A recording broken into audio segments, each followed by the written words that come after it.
Seorang buruh harian yang juga merupakan marbot masjid di Kota Makassar, Sulawesi Selatan ini mengaku tidak mendapat BLT BBM dan PKH. Muhammad Natsir mengaku tidak mengetahui kenapa dirinya tidak mendapat BLT BBM dari pemerintah.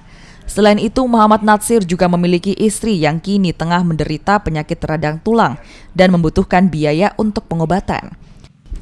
Di rumah 3x3 meter ini, Muhammad Natsir bersama istri dan 2 anaknya. Untuk meringankan beban ekonomi, Basnas Makassar memberikan bantuan Rp1.000.000 untuk Muhammad Natsir. Kepada Ibu Hafia ini karena kebetulan suaminya saat ini lagi tidak ada kerja, sudah beberapa bulan, dan kerjanya sekarang ini dia sudah selama ini juga bekerja sebagai marbot masjid, tukang bersih masjid.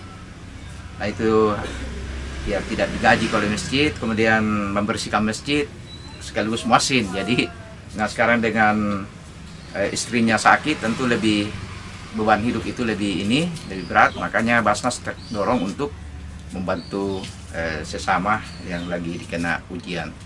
Sudah 5 bulan dia sakit ya, habis dari rumah sakit pernah baik sedikit, tapi selama ini di rumah mungkin cuaca bagaimana, akhirnya drop lagi tulangnya. Jadi lendirnya banyak juga ini. Kebetulan juga ada teman juga yang bantu pengobatan alternatif gitu ya, ramuan-ramuan. Kalau untuk pengobatan dan bertahan hidup Pak selama sehari-hari bagaimana? Ada dari teman-teman dan keluarga juga ada yang membantu.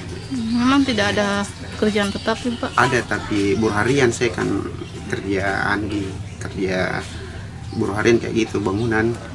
Di tengah kesulitan ekonomi dan sulitnya mencari pekerjaan karena pandemi COVID-19, Muhammad Natsir berharap bisa mendapatkan bantuan dana dari pemerintah untuk meringankan biaya pengobatan istrinya serta untuk membiayai sekolah kedua anaknya yang masih duduk di sekolah dasar.